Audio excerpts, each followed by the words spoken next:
We all knew Calista Flockhart wouldn't be on Supergirl as much this season as she was in the first, because shooting moved from LA to Vancouver once it moved to the CW, and she wants to stay closer to home. But in this week's episode, The Last Children of Krypton, Cat Grant announced a leave of absence. While she might be making a few guest appearances here and there, it's clear the show is preparing us for life with less Cat Grant. In her honor, let's look at 5 times Cat Grant was a boss in this week's episode. Number 1, lust for Clark Kent.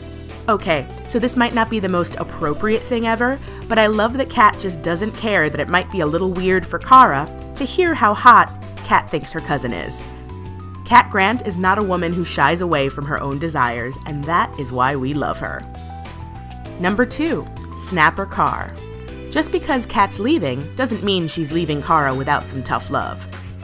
Kat makes the genius move of assigning Kara to Snapper CARR, editor of Catco magazine and all-around curmudgeon.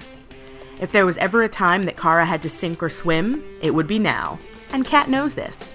She wants Kara to get stronger and is giving her a situation she knows she can grow into, which is pretty rad.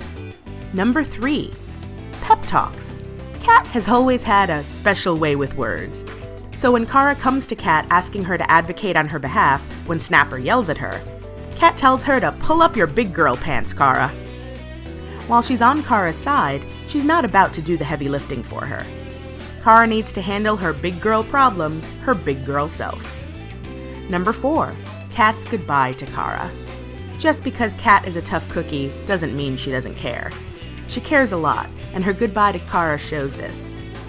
Sure, she tried really hard to keep a brave face on, but in the end, she was about to shed some tears. She reassures Kara that no matter what happens, Kara will rise to the occasion, and she gave her a hug. Number 5, Kat's goodbye to Supergirl. While the jury's still out on whether or not Kat actually doesn't know that Kara is Supergirl, it's only fitting that Kat get a chance to say goodbye to the hero she helped brand in National City. They have a wonderful scene together when Supergirl flies over to Kat on her balcony, and they share a moment about how excited Kat is for the upcoming uncertainty. When Supergirl expresses the desire to sometimes want to be someone else or do something else, Kat says, "Life is long, and you will be many different people before the end." Despite Supergirl's powers, she still needs a strong woman to guide and mentor her sometimes. And so it's awesome that Kat's been there for Supergirl as often as she's been there for Kara Danvers. Goodbye, Kat. We hope you come back often.